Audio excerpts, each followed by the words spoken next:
রাজ নারাজ হলেও শামীম খুশি হয়েছে, কারণ এখানে এসে তো ওদের মতো ভালো দুইজন বন্ধু পেয়েছে। ওদের দুজনের জন্য তো একদিন হলেও শামীম সুখে ছিল। এখানে যত কিছু হয়েছে সেখানে তো ওদের কারোর কোনো দোষ নেই। বলা চলে ইমন, শামীম, সুপ্রিয়া তিনজন পরিস্থিতির শিকার। রাজ তো কম বেশি সুযোগ খুঁজছে কিভাবে সুপ্রিয়ার ক্ষতি করা যায়। অন্যদিকে ইমন আর সুপ্রিয়া ছুটিয়ে তাদের প্রেম করছে। ইমন তো সুপ্রিয়াকে পেয়ে বাসা থেকে আর কোথাও যায় না। ইমন এখন দিনের বেশিরভাগ সময় সুপ্রিয়ার সাথে কাটায়। আগের মতো আর মাঝে মাঝে বাইরে গিয়ে নেশাও করে না। আর আমাদের শামীম যেমন ঠিক তেমন আছে, নিজে কষ্টে থাকবে তবু অন্যদেরকে সুখে রাখবে। ইদানিং শামীমের সাহাদে আর রহিমের কথা খুব মনে পড়ে। নিজের সবকিছু শামীম অন্যদেরকে ত্যাগ করে দিয়েছে। শামীম শুধু এটাই বোঝে, ভোগে নয় ত্যাগেই প্রকৃত সুখ।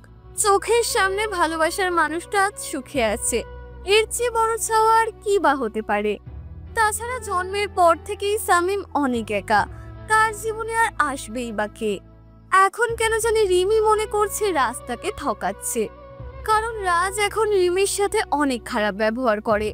আর রাজের যে কোনো প্রয়োজনে রিমিকে রাজ ব্যবহার করে, তাই তো রিমি আজও রাজের বাসায় গিয়েছে। আজ রাজের সাথে তার বোঝাপড়া করাই লাগবে। আজ এই অসময়ে আমার বাসায় কোনো কাজ আছে নাকি? তার আগে বলো, আমাকে কবে বিয়ে করতেছো? বিয়ে তোমাকে করব, তার আগে একটা কাজ করে দাও যদি আমায়। কি কাজ? শামীমের সাথে যা করেছ তা যদি ইমনের সাথে করো তাহলে তোমার ভালো হয়। তাহলে তুমি চাচ্ছটা কি সেটা বলবে আমাকে?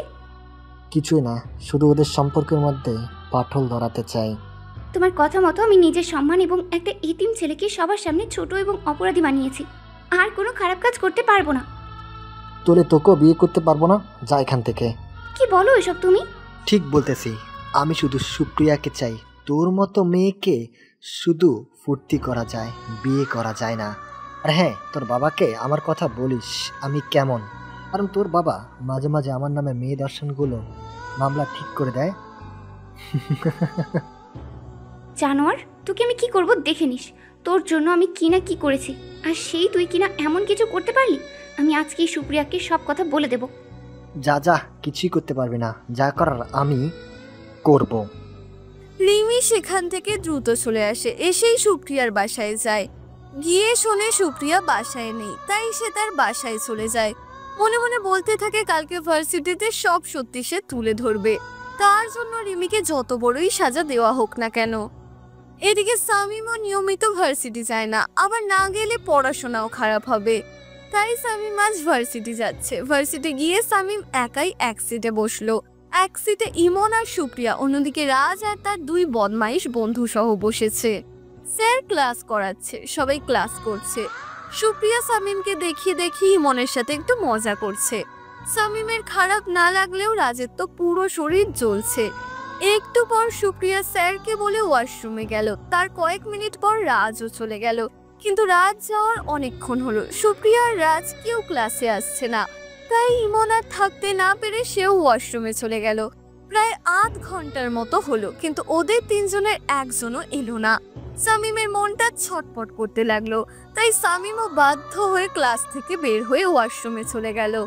ভেতরে গিয়ে দেখে সুপ্রিয়া একদিকে অজ্ঞান হয়ে পড়ে রয়েছে, আর রাজের পেটের ভেতর থেকে রক্ত বের হচ্ছে। ইমনের হাতে একটা চাকু। এসব দেখে শামীম ভয় পেয়ে গেল, আর শামীমকে দেখে ইমনের মনে শান্তি ফিরে এলো। শামীম, তুই এসেছিস? প্লিজ ভাই, আমাকে বাঁচা। এসব কেমন করে হলো? সুপ্রিয়া ওয়াশরুমে আসার পর রাজও আসে। ওরা যখন অনেকক্ষণ থেকে বের হচ্ছিল না, তখন আমি এখানে আসি। এখানে এসে দেখি রাজ সুপ্রিয়াকে ধর্ষণ করার চেষ্টা করতেছে। এক পর্যায়ে রাজ সুপ্রিয়াকে ধাক্কা মারে, আর দেওয়ালে ধাক্কা লাগার কারণে সুপ্রিয়া অজ্ঞান হয়ে যায়। রাজ তখন সুপ্রিয়াকে আবারও ওই অবস্থায় আক্রমণ করে। আমি বাধা দিতে গেলে রাজ তার কোমর থেকে চাকু বের করে আমাকে মারতে আসে। আমি ওর হাত থেকে চাকুটা কেড়ে নেওয়ার অনেক চেষ্টা করি, কিন্তু নিতে পারি না। ঘোড়া জোড়া লেগে যায় আমাদের দুজনের। আর সেই সময় কেমন করে যে দুবার ওর পেটে চাকু ঢুকে আমি বুঝতে পারি না। আর রাজ এখন মারা গেছে। তুই এটা কি করছিস? তোর বাবা মা জানতে পারলে তাদের মান সম্মান থাকবে? আর সুপ্রিয়ার বা কি হবে একবার ভেবে দেখেছিস তুই? একমাত্র তুই আমাকে বাঁচাতে পারিস ভাই। কেমন করে? দেখ ভাই, এই খুনটা তুই করেছিস বলে সবাইকে বলবি। আর আমার আব্বু যেহেতু জজ, সেহেতু তোকে আমি বের করতে পারবো। আর আমি পরে আম্মুকে সব বলবো। না, পারবো না আমি এসব ঝামেলা কাঁধে নিতে। দেখ ভাই, সুপ্রিয়া এখন আমাকে অনেক ভালোবাসে। আর সুপ্রিয়া আমাকে ছাড়া বাঁচবে না। আমার আব্বু এই ভার্সিটির একজন সদস্য। আমার আব্বু একজন জজ। তার একটা সম্মান আছে। আমাকে নিয়ে আমার আম্মু আব্বুর স্বপ্ন দেখে সুপ্রিয়া তোকে হারিয়ে আমাকে পেয়ে নতুন করে বাঁচতে শিখেছে। এখন বল কি করব? তাই বলে মিথ্যা খুনের আসামি হব আমি? দেখ শামীম, তুই আমার বেস্ট ফ্রেন্ড, সাথে তোকে আমার ভাই মনে করি। আমি যতটুকু জানি, একজন বন্ধু আর একজন বন্ধুর জন্য তার নিজের জীবন কুরবানি করে দেয়। আর তার উদাহরণ তো তুই নিজে। তোর এতিমখানার বন্ধুকে সুখে রাখতে আজ নিজে তুই কতটা কষ্টে। তাই বলে আমি? তোর তো সামনে পিছনে কেউ নাই, তোর তো পিছুটার নাই। আর আমি তো তোকে বললাম আমি তোকে বের করব। আর আমার বাবার অনেক টাকা আছে, সাথে তো সুপ্রিয়া আছে। এত চিন্তা করিস কেন তুই? না না, আমি পারবো না এসব। ও ঠিক আছে রে, ভালো বুঝলি আমাকে তুই। তোকে নিজের চেয়ে বেশি আপন ভেবেছি, নিজের ভাই বলে বুকে টেনে নিয়েছি। যেখানে ভার্সিটির কেউ তোকে আপন করে নিতে চায়নি, সেখানে আমি তোকে আপন করে বুকে রেখেছি। তোর জন্য কত কি করলাম, আর তুই আমার জন্য একটু স্যাক্রিফাইস করতে পারবি না? আজ তোর কাছে আমার বন্ধুত্বের মূল্য চাই। দিবি না আজ মূল্য আমাকে? একজন মা বাবার স্বপ্ন পূরণ হতে দিবি না? একটা মেয়ে আমাকে তার নিজের জীবন মনে করে, তাকে বাঁচতে দিবি না? আমার উপর কতগুলো মানুষের স্বপ্ন, সম্মান, আশা নির্ভর করতেছে, তাই কি বুঝিস না? আমি রাজি, ঠিক বলছিস। আমার তো কোনো পিছুটার নেই। আমার সামন পিছন তো কেউ নেই। আমি যদি জেলেও যাই তবু দেখার মতো কেউ নাই। শোন একটা কথা, যতই কিছু হোক না কেন সবসময় শুধু বলবি তুই খুন করেছিস। কেউ যেন জানতে না পারে আমি খুন করেছি। আর হ্যাঁ, তোকে বেশি দিন জেলে রাখবো না। এর মাঝে আব্বুকে বলে তোকে ছাড়িয়ে নিয়ে আসবো। তোর কোনো কিছুর চিন্তা করতে হবে না, সব কিছু আমি ঠিক করে ফেলবো। তুই আমার বন্ধু, তোর প্রতি আমার বিশ্বাস আছে। দে তোর হাতের চাকুটা আমাকে দে। আর তুই হাত মুখ দ্রুত পরিষ্কার কর, রক্ত লেগে আছে। ইমন শামীমের হাতে রক্তমাখা চাকুটা ধরিয়ে দিল, আর রাজের শরীরে রক্ত শামীমের পোশাক আর তার হাতে মাখিয়ে দিল। ইমন দ্রুত তার হাত ও পোশাকে লেগে থাকা রক্ত পরিষ্কার করে নিল। এর মাঝে অন্য ক্লাসের একজন ওয়াশরুমে ঢুকে দেখে শামীমের হাতে রক্তমাখা চাকু, আর রাজ খুন হয়ে পড়ে আছে। সে জোরে জোরে চিৎকার করতে থাকলো, খুন খুন খুন। সেই ছাত্রটার চিৎকার শুনে সবাই ওয়াশরুমের দিকে আসলো এবং দেখলো শামীমের হাতে চাকু আর রাজের পেট থেকে রক্ত বের হয়ে আছে, আর রাজ মারা গেছে। এত মানুষের চিৎকার চেঁচামেচি শুনে সুপ্রিয়ার জ্ঞান ফিরে এলো এবং সবাই যা দেখলো সুপ্রিয়াও তা দেখলো।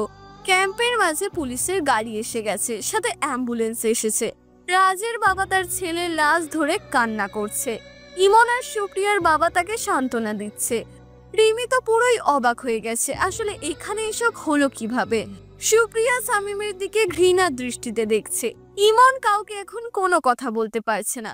তখনই রাজের বাবা দৌড়ে এসে শামীমের শার্টের কলার ধরে বলে, এই ছোট লোকের বাচ্চা, আমার ছেলে তোর কি ক্ষতি করেছে যার কারণে আমার ছেলেকে খুন করলি? তখন শামীম ইমনের দিকে তাকালো। ইমন চোখের ইশারায় শামীমকে কিছু একটা মিথ্যে বলতে বলল। আপনার ছেলে আমাকে ভার্সিটির প্রথম দিন থেকে অনেক অপমান আর মারধর করেছিল, তাই তাকে আজ সুযোগ বুঝে মেরে দিয়েছি। পুরো ভার্সিটির সবাই যেন অবাক হয়ে গেল। এই সামান্য বিষয় নিয়ে কেউ কাউকে মারে নাকি? তার মানে শামীম যে একটা খারাপ ছেলে তা সবার কাছে পরিষ্কার হয়ে গেল। আমিও তোকে খুন করব ছোট লোকের বাচ্চা। এইসব বলেই শামীমের গলা চেপে ধরল রাজের বাবা। তখন ইমন আর সুপ্রিয়ার বাবা এগিয়ে এসে রাজের বাবাকে থামালো। তুই কি পাগল হয়ে গেলি নাকি? আমার ছেলে মরেছে, তোর ছেলে না। কষ্ট আমার হচ্ছে, তোর না। তোর ছেলে কি আমার ছেলে না? আমার তোর কষ্টটা বুঝি বন্ধু। তুই যদি এখন ফোন করিস তাহলে এই জানোয়ারের বাচ্চার সাথে তুইও খুনি হবি। দরকার হলে তাই হব, তবুও ছোট লোকের বাচ্চাটাকে আমি মেরে ফেলবো। এমন কাজ করিস না তুই। আমি এর সর্বোচ্চ সাজা ব্যবস্থা করব। কে কে দেখেছে একে খুন করার? সবাই তখন ইমন আর সেই ছাত্রটাকে দেখিয়ে দিচ্ছে। সামিম ইমনের বাবার কথা শুনে ইমনের দিকে তাকালো। ইমন মাথা নিচু করে ফেললো। সামিম এবার বুঝতে পারলো আর সামিমের বাঁচার কোনো উপায় নেই। পুরো ভার্সিটির ছাত্ররা আন্দোলন করা শুরু করে দিল। রাত যত খারাপ হোক না কেন, খুনকে কেউ সাপোর্ট করে না। ইতিমধ্যে সাংবাদিক মিডিয়া ভেসে গেছে পুরো ভার্সিটিতে। সামিমের হাতে হাত করা সহ ফটো তোলাতে ব্যস্ত, আর অনেক চ্যানেলে তো লাইভ দেখানো শুরু হয়ে গেছে। সামান্য কিছু সময়ের ভেতরে পুরো দেশের মানুষ জেনে গেল এমপির ছেলেকে স্কলারশিপ পাওয়া এক এতিম ছাত্র খুন করেছে সামান্য র্যাগিং করার কারণে। সামিমকে থানাতে নিয়ে যাওয়া হলো এবং চারিদিকে খুনের কথা ছড়িয়ে ছিটিয়ে পড়লো। 3 দিন পর সামিমকে আদালতে তোলা হলো। 1 সপ্তাহে রিমাইন্ড মঞ্জুর করা হলো। এই খবরটা দেশ বিদেশের কম বেশি সবাই জেনে গেল, সাথে রহিম এবং শাহেদও জেনে গেল খুনের কথা। কিন্তু কেউ বিশ্বাস করতে পারছে না সামিম এমন কাজ করতে পারে। পুরো দেশের সকল ছাত্রছাত্রী আন্দোলন করা শুরু করে দিয়েছে এবং সামিমের ফাঁসির কথা সবাই বলছে। এর মাঝে সরকার থেকে 5 সদস্যের একটা কমিটি গঠন করা হয়েছে। গোয়েন্দা অফিসাররা এই খুন কী কারণে হয়েছে তা অনুসন্ধানে নেমেছে। ফেসবুক, ইউটিউব সবখানে এখন এই খুনের কথা বলা হচ্ছে। সামিমের ফটো দিয়ে ব্যানার পোস্টার বানিয়ে দেওয়ালে দেওয়ালে লাগিয়ে দেওয়া হয়ে গেছে। সাথে নিচে লেখা আছে খুনি সামিমের ফাঁসি চাই। সবাই বিশ্বাস করলেও শুধু 3 জন মানুষ বিশ্বাস করে না সামিম খুন করেছে। তারা হলো রিমি, রহিম এবং শাহেদ। রিমি সামিমকে বাঁচানোর জন্য ইমন আর সুপ্রিয়ার দ্বারস্থ হলো। সুপ্রিয়া, ইমন, তোরা দুজন তো শামীমের বেস্ট ফ্রেন্ড। তোরা কি বিশ্বাস করিস শামীম খুন করেছে? ওই ছোট লোকের বাচ্চার কথা আমার কাছে বলবে না বলে দিলাম। আর আমি বিশ্বাস করি এই খুনটা ওই ছোট লোকের বাচ্চাই করেছে। সুপ্রিয়া প্লিজ এসব বলো না। কেন বলবো না? আমি কেন বলবো না? ওই এতিমের বাচ্চা কতটা খারাপ তা আমি জানি, তোরা জানিস না? বাহ সুপ্রিয়া, বাহ। শামীম এমন কাজ করবে তুই তো বিশ্বাস করতে পারলি? এখানে বিশ্বাস না করার মতো কিছু নাই। সে নিজের মুখে সব স্বীকার করেছে, আর তা পুরা দেশের মানুষ জানে। তোদের কাছে এসেছিলাম শামীমকে বাঁচানোর কোনো চেষ্টা করা যায় কিনা, কিন্তু তোরাই তো দেখতেছি ওকে বাঁচাতেই চাস না। কেন রে? কিছুদিন আগে না শামীম তোকে ধর্ষণ করতে চাইলো? আজ তার হয়ে এত ওকালতি করতে আসছিস কেন? যদি সত্যিটা জানতে। যা হোক, আমি একাই দেখছি কতটুকু শামীমকে সাহায্য করতে পারি। ইমন সেদিন যেভাবে সামিমকে বলেছে, কিন্তু তার কিছুই করেনি সামিমের জন্য ইমন। না তার আব্বুকে সত্যি কথা বলেছে, না সামিমকে বাঁচানোর কোনো চেষ্টা করেছে। সামিমকে রিমাইন্ডে নিয়েছে শুনে তো সুপ্রিয়া অনেক খুশি হয়ে গেছে। এদিকে অনেক নামি দামি ব্যারিস্টার ধরল রিমি। যদি সামিমের সামান্য উপকার করে তার ক্ষতিপূরণ এবং নিজের পাপের প্রায়শ্চিত্ত করা যায়। সামিমকে রিমাইন্ডের মধ্যে সে কি মায়ের দিল, যা সামিম তার জন্মের পর যত মার খেয়েছে সব একসঙ্গে করলেও রিমাইন্ডের একদিনের মারও হবে না। সামিমকে মারার সাথে সাথে জিজ্ঞেস করা হয়েছে তার সাথে আবার কে কে ছিল, কিন্তু সামিম বলেছে সে একাই ছিল। সামিমকে মারার সময় বলা হয়েছিল কেন খুন করেছে, তখন সে ভার্সিটিতে রাজের বাবাকে যেটা বলেছিল ঠিক সেটাই বলেছে। আজ 1 সপ্তাহ মার খাওয়ার পর সামিম যখন এমনিতেই পড়ে আছে, তখন সামিমের সাথে দেখা করার জন্য কেউ এলো না। সামিম তো মনে করছে ইমন তাকে বের করার জন্য সবকিছু করছে, কিন্তু ইমনের কোনো খবর নেই। রহিম মিয়াজ 1 সপ্তাহ ধরে থানার বাইরে, তাকে ভেতরে ঢুকতেও দেওয়া হচ্ছে না।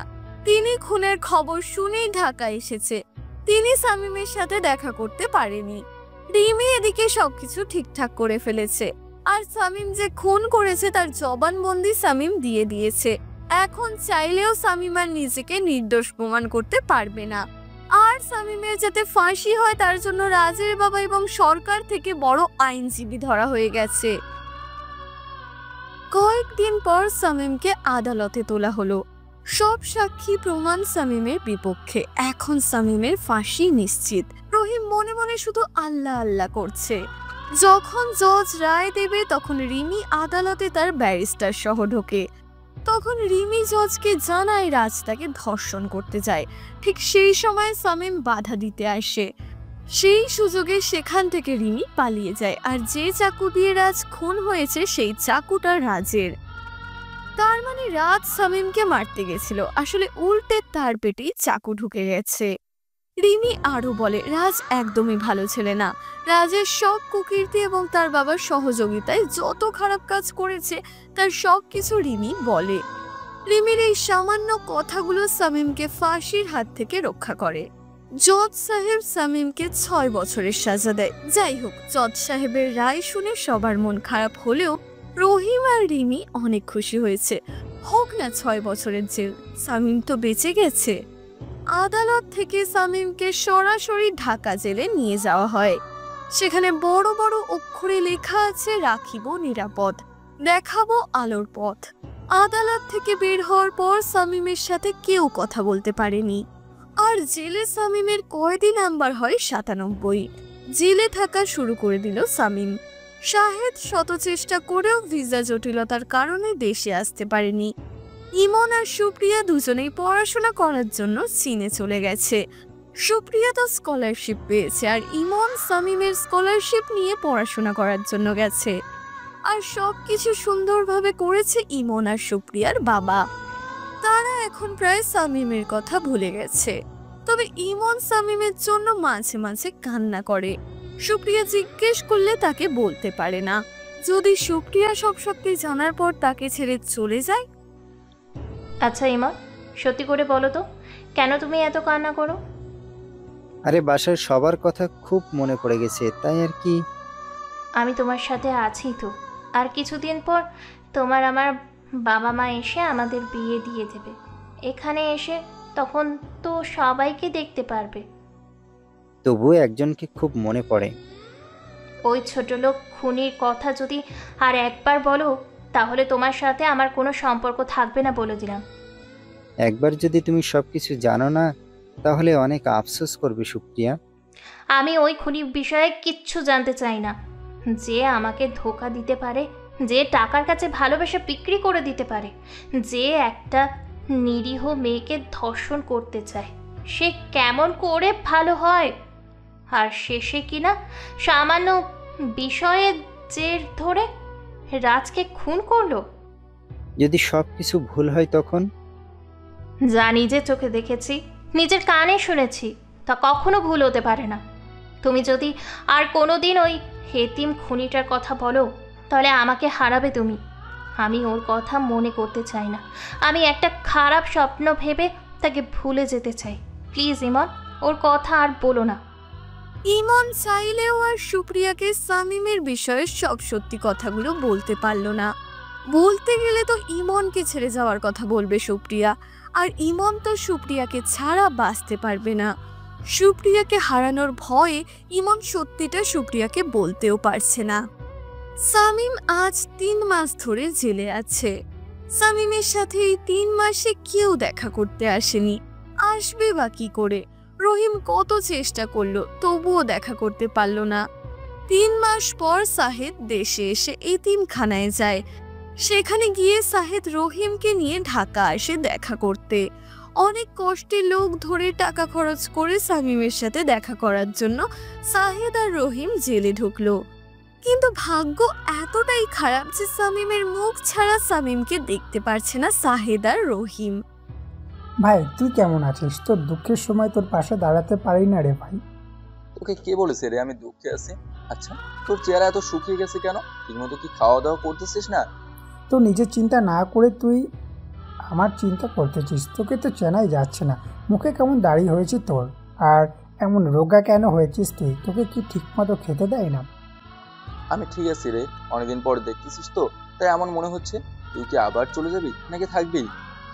না রে, ওখানে এখনো কিছু ঠিক করতে পারি না। তবে হ্যাঁ, আরও 7 বছরের মতো লাগবে আমার, তারপর পুরোপুরিভাবে দেশে থাকবো। তখন তোকে আর কষ্ট করতে দেব না। তোর জন্য আমি সব ব্যবস্থা করে রেখেছি, বুঝলি তুই?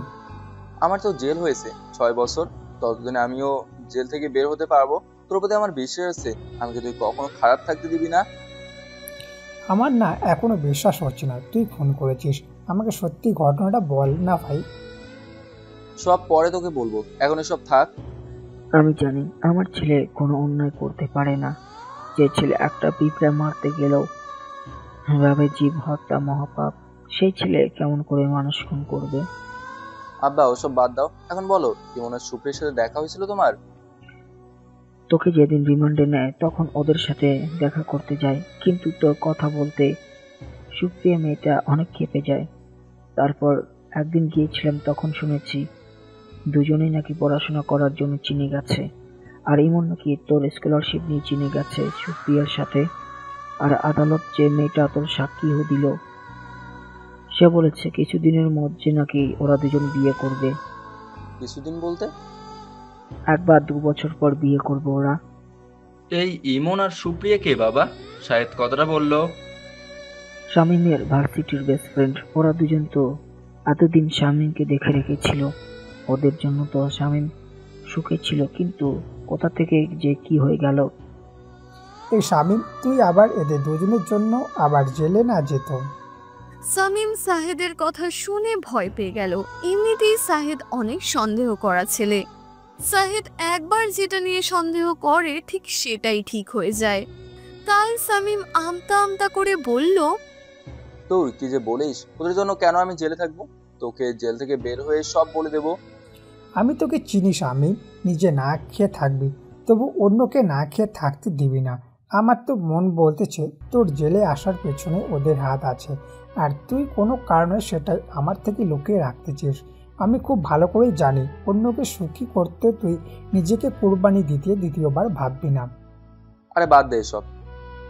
বাবারে, তুই জেল থেকে বের হওয়ার পর কোথায় যাবি?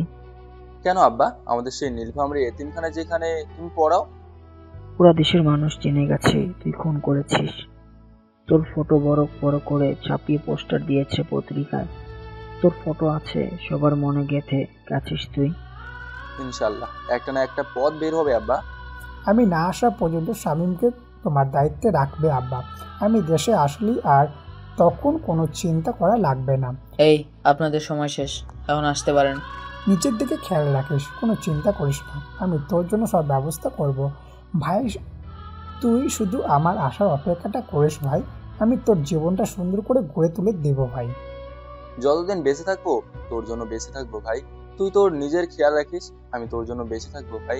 আমাকে তুই একটু সুখ দিস ভাই। বাবা থাক, আমি আবার সময় পেলে তোকে এসে এসে দেখে যাব।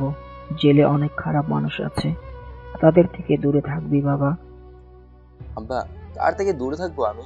আমি তো খুনিদের সাথে রাত কাটাই আব্বা। ওদের দেখলে আমায় ভয় করে। আমি এখানে ভালো নাই, আমাকে নিয়ে যাও না এখান থেকে। রহিম আর সাহিদ চলে গেল। সাহিদ কিছুদিন থাকার পর আবার বিদেশে চলে গেল। সাহিদ যাচ্ছে, বিদেশ থেকে সবকিছু মিটমাট করে সবকিছু বিক্রি করে দেশে এসে যা করার তাই করবে। আর বাংলাদেশে ওর জিএফ থাকে, যার সাথে সাহিদের বিয়ের কথা চলছে। সামিম জেলে যাদের সাথে থাকে তারা সবাই খুনি। ওদের চেহারা দেখলে সামিমের অনেক ভয় করে।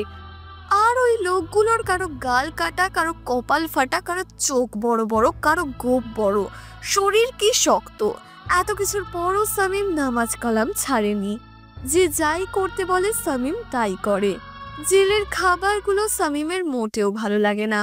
সামিম জেলে যাওয়ার 2 বছর পর রিমি সামিমের সাথে দেখা করতে আসে।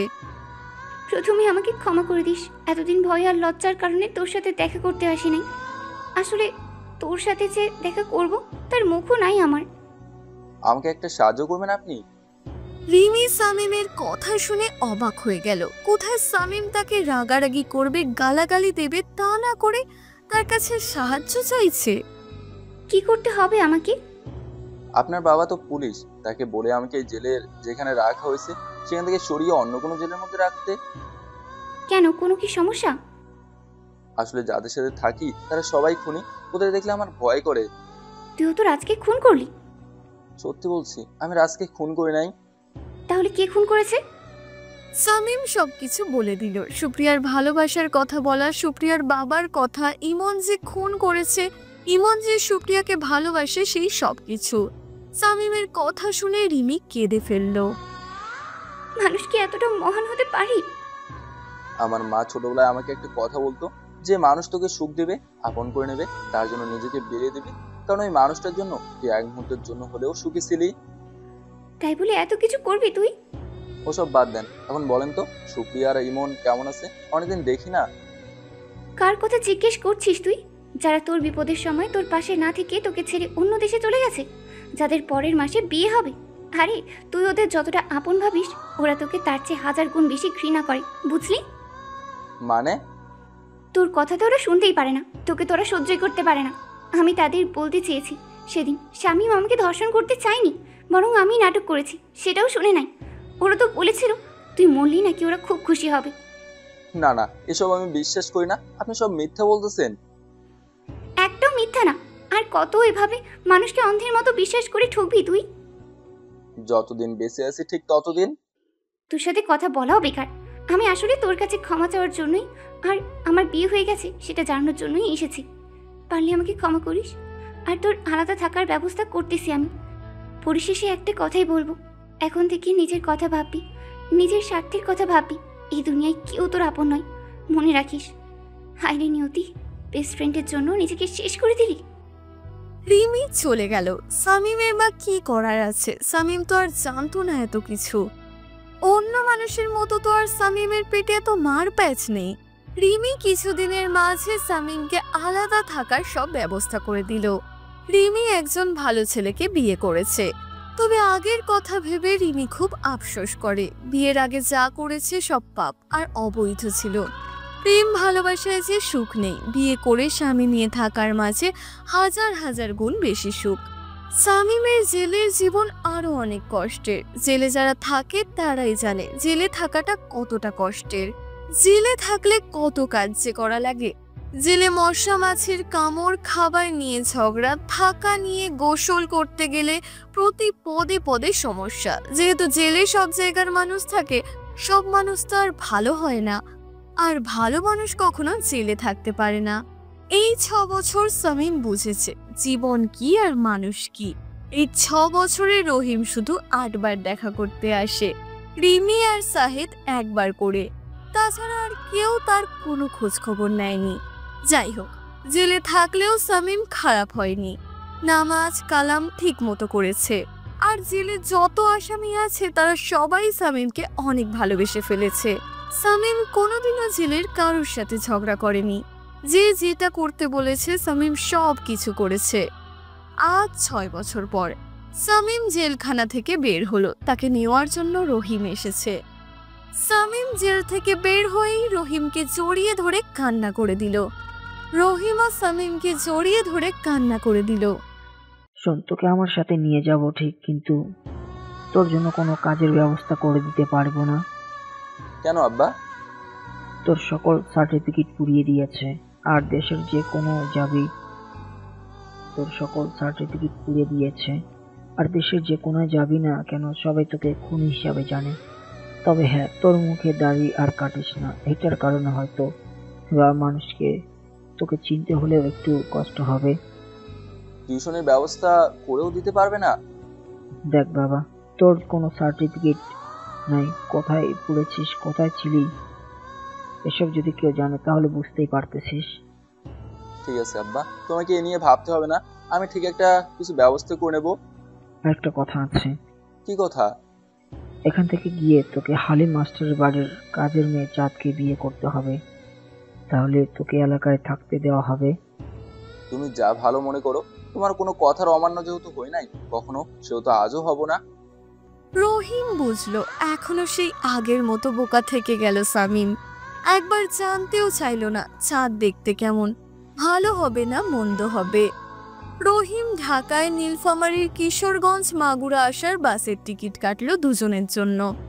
অনেকদিন পর প্রাণ ভরে নিঃশ্বাস নিতে থাকলো শামীম। এতদিন পর মনে হয় শামীমের দেহে প্রাণ ফিরে এলো। শামীমের মনটা আনন্দে ভরে উঠল। চাঁদ আবারও ফিরে এলো। এবার হবে চাঁদ আর শামীমের মূল কাহিনী।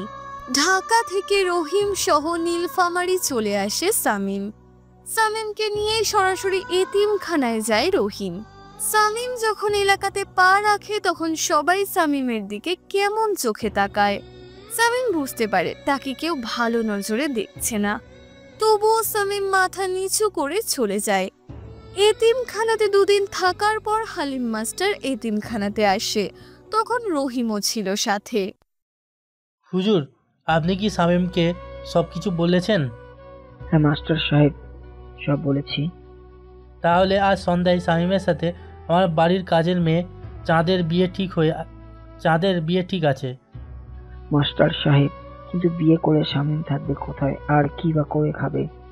ওই যে রাস্তার সাথে আমার যে ফাঁকা জমিটা আছে সেখানে আমি ঘর তুলে দিব, আর শামীমকে একটা রিক্সা নিয়ে দিব, বুঝলেন? আর কি অন্য কিছু করা যায় না মাস্টার সাহেব? দেখেন হুজুর, শামীম এমনিতেই জেলখাটা আসামি, তার উপরে শামীম এলাকায় এসেছে থেকে সবাই ভয়ে আছে আর নানা রকম কথা বলতেছে। আপাতত সব কিছু ঠিক হোক, পরে না হয় অন্য ব্যবস্থা করে দেব। আর আমার বাড়ির বিষয়টা তো জানেন। ঠিক আছে মাস্টার সাহেব। হালিম মাস্টার চলে গেল, কিন্তু শামীমের মাথায় কিছু ঢুকছে না। কি সমস্যা হালিম মাস্টারের বাড়িতে? আব্বা, আমি তো কিছুই বুঝলাম না, ওনার বাড়িতে বা কি সমস্যা? আর আমাকে কি অন্য কোনো কাজ দেওয়া যেত না? বাবা দেখ, ওদের বাড়ির কাজের মেয়ে চাঁদের সাথে তার বড় ছেলের ভালোবাসার সম্পর্ক ছিল, কিন্তু সেই ছেলে অন্য জায়গায় বিয়ে করাতে চাঁদ আর সে বাড়ির থেকে বের হতে চায় না, তাই তো তোর সাথে বিয়ে দিতে যাচ্ছে। আর চাঁদকে বিয়ে করলে তোর মাথার বোঝার জায়গাটা হবে। আব্বা, আমার নিয়তে কি পরিবর্তন হবে না? আল্লাহ চাইলে হবে, না চাইলে হবে না। এটা তো কোনো নাটক বা সিনেমা না, হুটহাট করে তোর নিয়তই বদলে গেল আর তুই কোটিপতি হয়ে গেলি। বাস্তবতাকে মেনে নিতে হবে। মানুষ একদিনই কোটিপতি বা বড়লোক হয় না। যারা অল্প সময় ধনী হয় তাদের খোঁজ নিয়ে দেখ, সে হারাম পথে ধনী হয়ে গেছে। আর তুই তো কোনো হারাম পথ বেছে নিবি না। কষ্ট করতে থাক, আল্লাহ একদিন ঠিক তোর জীবনে সুখ দিবে। আব্বা, তবুও ওই মেয়ের যদি আবার কোনো সমস্যা থাকে? মেয়ের কোনো সমস্যা নেই, শুধু মাস্টারের ছেলের সাথে প্রেম করেছিল। আমি চাই তোর জীবন সঙ্গী হোক আর তোর জীবনটা ভালো কাটুক। এখন তো আর চাইলেও কোনো কিছু করতে পারবি না, তোর সমস্ত কিছু নষ্ট হয়ে গেছে। এখন শাহিদ না আসা পর্যন্ত তোকে অপেক্ষা করতে হবে। ঠিক আছে আব্বা।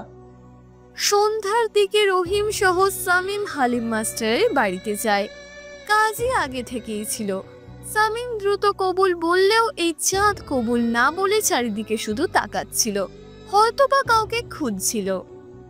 অনেক চেষ্টা করার পর চাঁদ কবুল বলে আর শামীমের সাথে চাঁদের বিয়ে হয়ে যায়। প্রায় 16 দিনের মতো লাগে শামীমের জন্য একটা ঘর তুলে দিতে। হালিম মাস্টার ঘরের আসবাবপত্র সব কিনে দেয়। চাঁদের সাথে বিয়ে হওয়ার 20 দিনের মাথায় চাঁদকে শামীমের বাড়িতে তুলে আনা হয়। শামীমের জেলে থাকা অবস্থায় সুপ্রিয়া আর ইমন বিয়ে করে নেয়। তাদের জীবনটা ভরে ওঠে সুখে আর আনন্দে। পড়াশোনা শেষ করে সুপ্রিয়া আর ইমন দুজনেই দেশে ফিরে আসে। ইমন আর সুপ্রিয়া দুজনেই তাদের নিজ নিজ পরিবারের ব্যবসা দেখাশোনা করে। বিয়ে করার 2 বছর পর তাদের ঘর আলো করে একটা ফুটফুটে কন্যা সন্তান জন্ম নেয় আর তাদের মেয়ের নাম রাখে রাত্রি। এখন তাদের মেয়ের বয়স 2 বছর। মেয়েটা ঠিক ইমনের মতো হয়েছে। এই তুমি কোথায়? আমার ফাইলটা নিয়ে আসো না। দাঁড়াও, নিয়ে আসতেছি। এতক্ষণ লাগে তোমার ফাইল নিয়ে আসতে? তোমার মেয়ে যা হয়েছে না, আর কি বলবো। দাও, ফাইলটা দাও। তুমি কি সত্যি রংপুর নতুন কোম্পানি তৈরি করবে? দেখো, ওখানে কম টাকাতে আমরা ব্যবসা করতে পারবো, আর এই কোম্পানিটা আমাদের মেয়ের নামে হবে। তাই সব কিছু হয়ে গেছে নাকি বাকি আছে কিছু? জমি কেনা শেষ, এখন ভবন তোলার কাজ চলছে। কাজ শেষ হলে তুমি আমি দুজনেই সেখানে যাব, তারপর কোম্পানি চালু করব। ঠিক আছে, শোনো, আমি আমাদের অফিসে যাচ্ছি। আমার একটা আজ মিটিং আছে, ফিরতে রাত হবে। আমি কি নিতে যাব তোমাকে? গেলে খুব ভালো হয়। ঠিক আছে, আমি তাহলে গেলাম। রাত্রিকে দেখে রেখো। সাবধানে যেও, আমাদের চিন্তা করতে হবে না। ইমন অফিসে চলে যাওয়ার কিছুক্ষণ পর সুপ্রিয়াও অফিসে চলে যায়। আল্লাহ দিলে তারা অনেক ভালো আছে আর তাদের টাকা পয়সার কোনো অভাব নেই। অন্যদিকে রিমি তার স্বামী সন্তান নিয়ে অনেক ভালো আছে আর মাঝে মাঝে তার শামীমের কথা খুব মনে পড়ে। কিন্তু ইমন আর সুপ্রিয়া দুজন এত সুখে আছে যে শামীম নামে কেউ যে তাদের জীবনে কখনো ছিল তারা সেটা প্রায় ভুলেই গেছে। শামীম নামের কারোর কথা এখন আর মনে পড়ে না তাদের। চাঁদকে আজ ঘরে তুলেছে শামীম। চাঁদ ও লাল বেনারসি পরে সুন্দর করে সেজে সামিমের ঘরে এসেছে। সামিম এতিমখানা থেকে রহিমের কাছ থেকে দোয়া নিয়ে তার নতুন বাড়িতে বিয়ে করা বউয়ের কাছে আসলো। ঘরে ঢুকেই সামিম সালাম দিল, কিন্তু চাঁদ সামিমের সালামের কোনো উত্তর দিল না। আপনি কি ঠিক আছেন? চুপ। আপনার কি ক্ষুধা লেগেছে? চুপ। আমাকে কি মেনে নিতে পারেন নাই আপনি? হ্যাঁ, এটাই আপনার মতো খুনিকে মেনে নিতে কষ্ট হচ্ছে, আর আপনার মতো খুনির সাথে থাকতে ভয় করতেছে। চাঁদের কথা শুনে সামিম অনেক লজ্জা পেল, আবার সামিমের মনটাও খারাপ হয়ে গেল। তাহলে আমাকে বিয়ে করলেন কেন? আপনাকে বিয়ে করার কোনো ইচ্ছা আমার ছিল না। আমি তো ওই সজীব ভাইয়াকে ভালোবাসতাম, কিন্তু সজীব ভাইয়া আর একটা মেয়েকে বিয়ে করে ঘরে তুলল। আমাকে প্রথমে কত স্বপ্ন দেখিয়েছে, আর আজ সে অন্য একটা মেয়ের সাথে সংসার করতেছে। সেটা তো জানি, কিন্তু আমার মতো খুনিকে বিয়ে করার কারণ? আমার বড় বোনের স্বামী যৌতুকের জন্য আপুকে অনেক মারধর করে। সেই টাকাটা মাস্টার কাকা দিয়েছে, তার বিনিময়ে আপনাকে বিয়ে করা। আর কথা হলো, ওনার ছেলের সাথে আমার প্রেমের কথা সবাই জানতো, তাই নিজের সম্মান রক্ষা করার জন্য এত কিছু করেছে। সামিম এবার বুঝতে পারল আসল ঘটনা। তবুও সামিম নিজেকে মানিয়ে নিয়ে আবার বলল, তাহলে কি আপনি আমাকে স্বামী হিসেবে মেনে নেবেন না? মেনে না নিয়েও উপায় নাই, তবে আগে আমার মন জয় করতে হবে, যেমন করে সজীব ভাই করতো ঠিক সেইভাবে। আর আপনি যদি আমার কথা মতো চলেন আর আমার সব আশা পূরণ করেন তো ইনশাআল্লাহ চেষ্টা করব। তাহলে এই বালিশ আর মাদুরটা নিয়ে নিচে ঘুমান, আমি খাটে ঘুমাবো। আর ভুলেও আমার অনুমতি ছাড়া আমাকে স্পর্শ করার চেষ্টা করবেন না। সামিম আর কোনো কথা না বলে বালিশ আর মাদুর নিয়ে নিচে মাটিতে বিছানা করে শুয়ে পড়ল। ইচ্ছে করলে সামিম নিজের স্বামীর অধিকার ফলাতে পারত, কিন্তু সামিম তেমন মানুষ না। পরের দিন ফজরের সময় সামিম চাঁদকে ডাক দিল নামাজ পড়ার জন্য। চাঁদ ঘুম থেকে উঠেই, এই খুনি, তুই আমার ঘুম ভাঙলি কেন? চাঁদের এমন কথা শুনে সামিম যেন আকাশ থেকে পড়ল। এই মেয়ে বলে কি? কাল রাতে তো সব ঠিকঠাক নরম সুরে কথা বলল, আর আজ তার এমন ব্যবহার। আমি তো আপনার স্বামী, তাহলে আমাকে তুই করে বলতেছেন কেন? কাল রাতে ভয়ে ছিলাম বলে তোর মতো খুনিকে একটু সম্মান দিয়ে কথা বলেছি। এখন বুঝতে পারতেছি তুই আমার কিছুই করতে পারবি না। দয়া করে যা ইচ্ছে তাই বলুন, আমাকে খুনি বলবেন না। খুনিকে খুনি বলবো না তো সাধু বলবো নাকি? আর শোন খুনি, আমার জন্য এক বালতি পানি টিউবওয়েল থেকে তোল, আমি গোসল করব। নামাজ পড়বেন না? খুন তুই করেছিস, পাপ তুই করেছিস। তুই নামাজ পড়, আমি এখন ঘুমাবো। আর ঘুম থেকে উঠে যেন বালতিতে পানি ভরা দেখি। সামিম চাঁদকে আর কোনো কথা না বলে ফজরের নামাজ পড়ে নিল। তারপর টিউবওয়েল থেকে চাঁদের জন্য এক বালতি পানি তুলে রাখলো। সকালে মুখ ধুয়ে সামিম এতিমখানা চলে গেল। রহিম তার রুমে কোরআন শরীফ তেলাওয়াত করছে। সামিমকে দেখে চোখের ইশারায় বসতে বলে। তেলাওয়াত শেষ করে সামিমের কাছে গেল। এত সকালে এখানে কেন? কোনো সমস্যা কি? আব্বা, এখানে রিক্সা চালাতে 2 টাকাও রোজগার করতে পারবো না। তাহলে কি করবি? আব্বা, আমি রংপুর শহরে রিক্সা চালাবো। সেখানেও তোকে দেখলে মানুষ চিনবে। আমি মুখে গামছা পেঁচিয়ে রিক্সা চালাবো আব্বা। আজকে কি যাবি তুই তাহলে? হ্যাঁ আব্বা। দোয়া করি বাবা, নিজের পায়ে দাঁড়াবি তুই ইনশাআল্লাহ। সামিম রহিমের কাছ থেকে বাড়ি এসে দেখে চাঁদ গোসল করে নতুন একটা শাড়ি পরেছে। মেকআপ বক্স বের করে মেকআপ করছে, হাতে ছুরি পড়েছে। চাঁদকে দেখতে অনেক সুন্দর লাগছে। এই খুনি, তুই রিক্সা চালাতে যাস নাই, তাহলে আমার ইচ্ছা পূরণ করবি কি করে? রিক্সা চালানো নিয়ে আপনার ইচ্ছা আবার কি? তুই তো এতিম, তাই সংসার কি বউ কি তা তো বুঝবি না। রিক্সা না চালালে টাকা পাবি কই থেকে? বউকে দেখাশোনা করবি কি করে তুই? আর আমার মেকআপ, চুড়ি, নেল পলিশ, লিপস্টিক, নতুন কাপড় কি করে কিনে দিবি তুই? আপনি একটা মানুষ, যা আছে তা দিয়ে মানে নিন না। তাহলে তো তোর সংসার করব না আমি খুনি। তোকে বিয়ে করেছি, এখন তো সবাই আমাকে খুনির বউ বলবে। সামিম আর কোনো কথা না বলে রিক্সা নিয়ে চলে গেল রংপুর শহরে, কারণ বাড়িতে থাকলে চাঁদ তাকে খুনি বলে বারবার ডাকবে, যা সামিম সহ্য করতে পারবে না। রংপুর গিয়ে মুখে গামছা পেঁচিয়ে রিক্সা চালাতে শুরু করে দিল।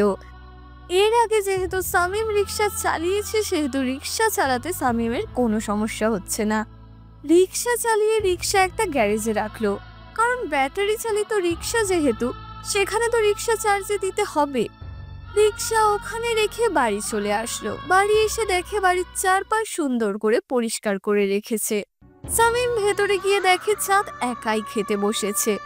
সামিম কোনো কথা না বলে গোসল করে এসে খেতে বসলে চাঁদ সামিমকে খেতে দিল। সামিম খাওয়া শেষ করে যে কয়টা টাকা আজ রোজগার হয়েছে তা চাঁদের হাতে দিল।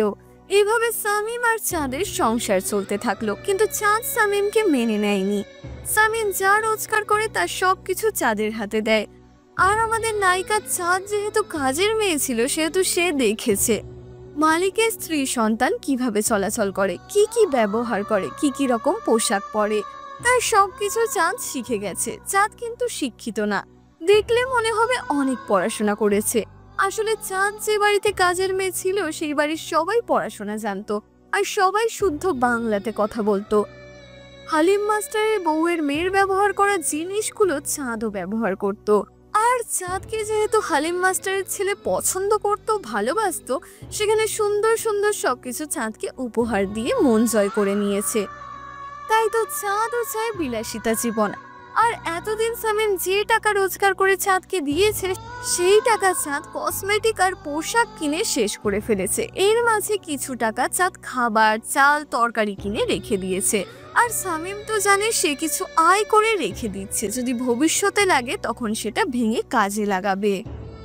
এই খুনি, তুই আজ 2 দিন থেকে কোনো রিক্সা চালাতে যাস না।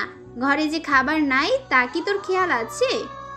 2 দিন থেকে আমার শরীরে জ্বর, একবারও কি সেদিকে খেয়াল দিয়েছেন আপনি? আপনি তো আছেন আপনার রূপচর্চার কাজ নিয়ে ব্যস্ত। মাথার উপরে আল্লাহ আছে, খুন করলে পাপের সাজা ভোগ করতে লাগে, তার সাজা ভোগ করতেছিস তুই। ভাগ্য ভালো তোর পাপের সাজা আমাকে ভোগ করতে হচ্ছে না, খুনি একটা। আমি খুনি না, আমি কোনো খুন করে নাই। সব চোর চুরি করে ধরা পড়লে বলে সে চুরি করে নাই। আমার কথা বিশ্বাস হচ্ছে না আপনার, তাই তো? তাহলে শুনুন, সব কথা বলে দিলাম। বাবা বন্ধুর জন্য কি দরদ, আর আমি যে ঘরে বউ আছি, কই আমার জন্য তো কিছু নিয়ে করে দিলেন না, কিছু কিনে দিলেন না। যা রোজগার করি সব তো আপনাকে দেই, তাহলে আর কি করব? অন্যের খুনের ভার নিজের মাথায় নিতে পারেন, আর আমার জন্য একটু কষ্ট করে ভালো শাড়ি, মেকআপ বক্স কিনে দিতে পারেন না? আর কয়দিন পর তো রমজান মাস শুরু, ঈদে ঠিক কিনে দেব। এখন একটু মাথায় পানি দিয়ে দেবেন, জ্বরটা যদি কমতো।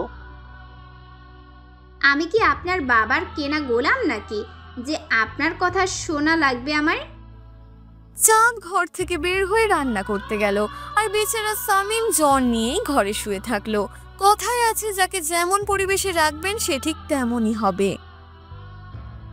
কয়েকদিনের মধ্যে রমজান মাস পড়ে গেল। রমজান মাসের একদিন আগে সামিম সুস্থ হয়েছে।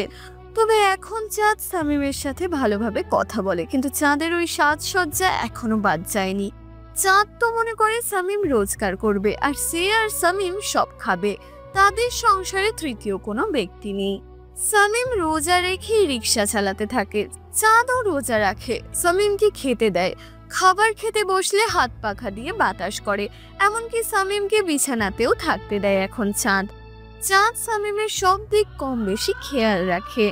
চাঁদ এখন সামিমকে একটু একটু করে মনের জায়গা দিচ্ছে। সামিম তো ঠিক এটাই চেয়েছিল, তার জীবনটা কেউ সুন্দর করে দিক। দিন শেষে সামিম যখন রিক্সা চালিয়ে বাড়ি আসে, চাঁদ সামিমের গোসলের পানি, খাবার দেওয়া সবকিছুই করে দেয়। ওদিকে সুপ্রিয়া ও ইমনের তাদের সন্তান রাত্রিকে নিয়ে ভালোই সংসার চলছে। ইমন এদিকে রংপুরে যে কোম্পানি খুলছে তার কাজ প্রায় শেষ। রমজান মাসের শেষের দিকও চলে এসেছে। ওরাও চিন্তা ভাবনা করলো এবার না হয় ঈদটা রংপুরে করবে। তোমার হলো সুপ্রিয়া? আর একটু ওয়েট করো না, আসতেছি তো। তোমাকে কি বিয়ে দিতে যাচ্ছি নাকি তার জন্য এত সাজগোজ করো? মনে তো হচ্ছে তোমার বিয়ের পাত্রী পালিয়ে যাচ্ছে, যার জন্য তুমি এত তাড়া দিতেছো। আমাদের বিমান কয়টাই তা কি তোমার মনে আছে? হ্যাঁ মনে আছে। আগে আমার মামুনিটাকে একটু সাজাবো না? এতক্ষণ লাগে নাকি? সেই 2 ঘন্টা থেকে বসে আছি। নাও হয়েছে, এবার অন্তত চলো। যেভাবে বলতেছো মনে হয় তুমি আমার জন্য অপেক্ষা করতেছিলে। ওরা দুজন আর তাদের একমাত্র মেয়েকে নিয়ে এয়ারপোর্টে চলে গেল। সেখানে নীলফামারী সৈয়দপুর বিমানবন্দরে অবতরণ করলো। সেখান থেকে সোজা রংপুরে চলে গেল আর একটা 5 স্টার হোটেল বুক করলো। সাহেদ বিয়ে করেছে, সাহেদেরও বাচ্চা হয়েছে, মেয়ে বাচ্চা ওদের, তবে বয়স মাত্র 3 মাস।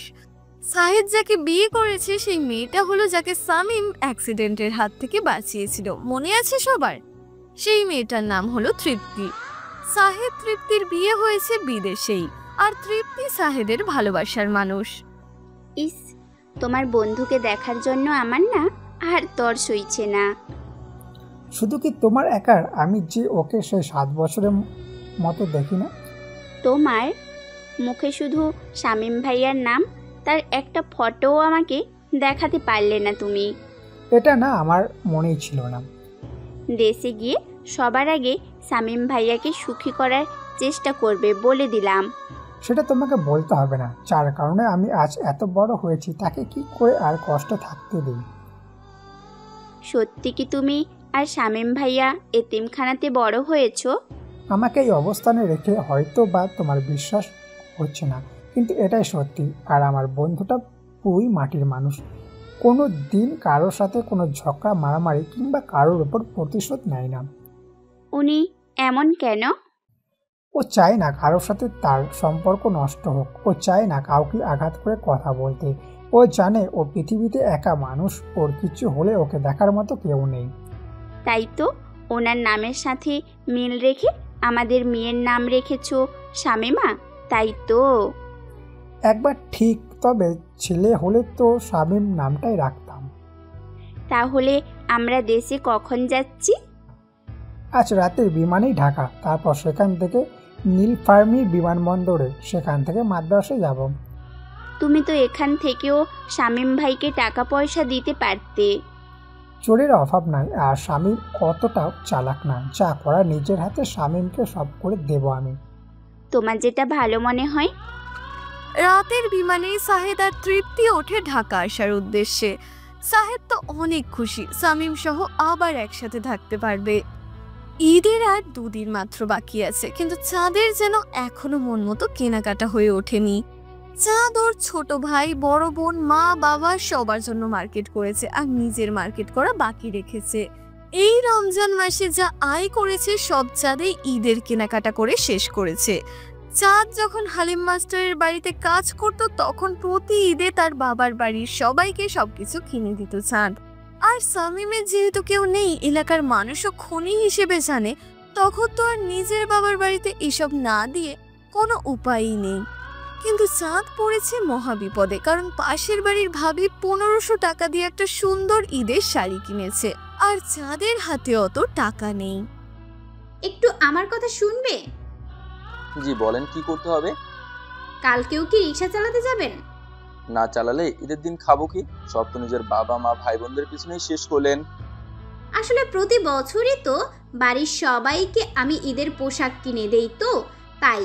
আর তুমি ছাড়া আর তো আমাদের ছোট্ট সংসারে কেউ নাই, তাই ভাবলাম আর কি। বলেন কি করতে হবে? ওই যে নীলুফা ভাবি আছে না, উনি না 1500 টাকা দিয়ে অনেক সুন্দর একটা শাড়ি কিনেছে, তাই তুমি যদি আমাকে ওইরকম একটা শাড়ি কিনে দিতে। ঈদ পরশু দিন, তাহলে শাড়ি কবে কিনবে?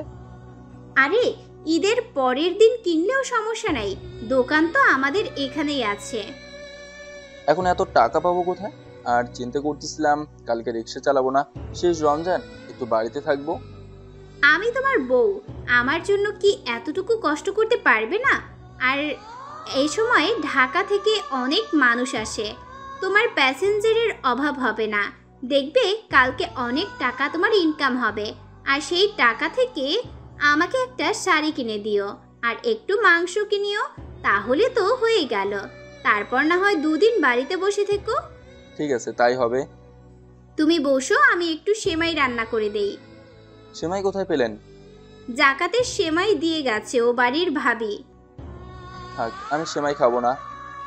আমার কি শাড়ি চাওয়াতে রাগ করলে নাকি তুমি? রাগ না, শরীরটা একটু ব্যথা করতেছে, আমি ঘুমাবো। ঠিক আছে, ঘুমান আপনি। সামিম পরের দিন খুব ভোরে রংপুরে চলে গেল, কারণ চাঁদের শাড়ি ঈদের বাজারে সদাই করা লাগবে। সামিমও আজ ভালোই প্যাসেঞ্জার পাচ্ছে, তবে সামিম সবার কাছ থেকে চেয়ে ঈদ উপলক্ষে 5-10 টাকা একটু বেশি চেয়ে নিচ্ছে। যারা দেওয়ার তারা দিচ্ছে, যারা না দেওয়ার তারা দিচ্ছে না। সকাল গড়িয়ে দুপুর হলো, যাই হোক 1000 খানেক টাকা হয়েছে। যদি রাত পর্যন্ত থাকা যায় তাহলে ভালোই কামাই হবে, তবে ব্যাটারির চার্জ কি ততক্ষণ পর্যন্ত থাকবে? না থাকলে আবার গ্যারেজে নিয়ে গিয়ে ঘন্টাখানেক চার্জ দিতে হবে। আসরের নামাজ পড়ে সামিম রিক্সা নিয়ে বের হয়েছে, তখন এক দম্পতি রিক্সায় উঠলো। তাদের নিয়ে গিয়ে তাদের গন্তব্যে পৌঁছে দিল সামিম। সাহেব, যদি আর 10 টাকা বাড়ি দিতেন। কেন বলতো? না মানে সাহেব, আমার বউ একটা শাড়ি পছন্দ করেছে, যার দাম 1500 টাকা, তাই আর কি। আপনি বুঝি আপনার বউকে খুব ভালোবাসেন? জি আফা। আরে এত লজ্জা পাওয়ার কি আছে? আমিও আমার বউকে অনেক ভালোবাসি, তাই তো আজ ওর ইচ্ছা মতো মার্কেট করে দিলাম। আপনার বউ মনে হয় আপনাকে অনেক ভালোবাসে, তাই না? জি আফা, মেলা ভালোবাসে আমাকে। এ পর্যন্ত কত টাকা হয়েছে? কেন সাহেব? আরে বলো না। এই তো 1000-এর একটু বেশি। সবার কাছে এভাবে 10 টাকা বেশি করে চেয়ে নিয়েছো তুমি? হ্যাঁ সাহেব। শোন, আর কারোর কাছে হাত পেতে টাকা চাইবা না। আর এই নাও, এখানে আরও 1000 টাকা দিলাম। আমাদের দুজনের জন্য একটু দোয়া করিও, এভাবে সারা জীবন যেন দুজন দুজনকে ভালোবেসে সারা জীবন পাশে থাকতে পারি।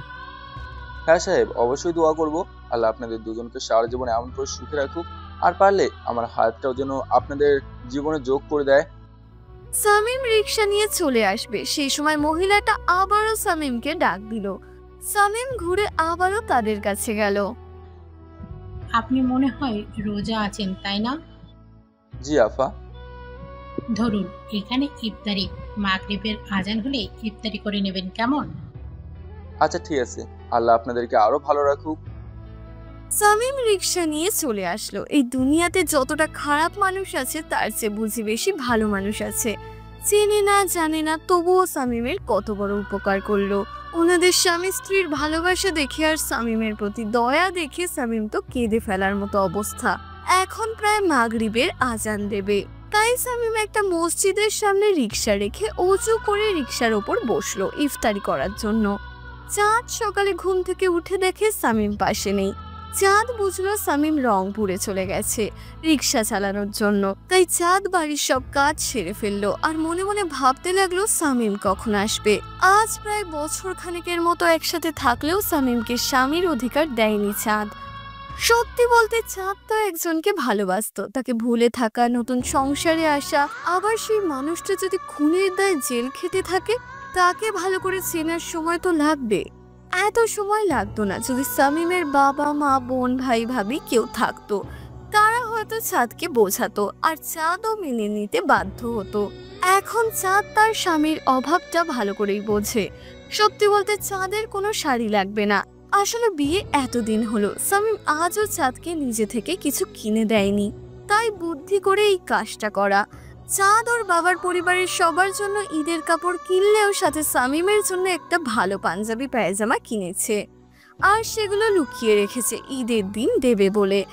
চাঁদ এখন আগের চেয়ে অনেক ভালো হয়ে গেছে, আর সামিমকেও সে বেশ পছন্দ করে এখন। তাই তো চাঁদ সামিমকে তার ভালোবাসা প্রকাশ করার জন্য এত কিছু করেছে। চাঁদ লাল টকটকে শাড়ি পরে থাকবে আর সামিম সাদা পাঞ্জাবি পায়জামা পরে থাকবে। চাঁদের এসব ভাবতেও যেন লজ্জা লাগছে। এমন সময় চাঁদের ফোনে ওর মা কল দিল। হ্যাঁ মা, কেমন আছো? আর হঠাৎ ফোন দিলে যে? তোর বাবা খুব অসুস্থ, তোকে দেখতে চাচ্ছে মা, তুই জলদি এখানে চলে আয়। কিন্তু মা, কালকে তো ঈদ, আর তোমার জামাইও বাড়িতে নাই, এখন কি করে যাব মা?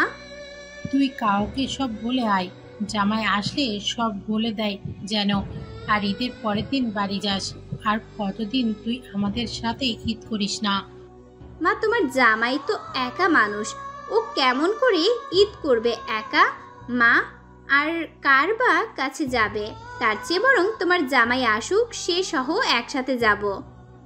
দেখ মা, এত সময় হাতে নেই, আর তোর আপু দুলা ভাইও তো এখানে এসেছে। তুই দেরি করিস না, তোর বাড়ির পাশে কাউকে বলে জামাই আসলে সেও যেন চলে আসে। সত্যি তোর বাবার অবস্থা খুব খারাপ।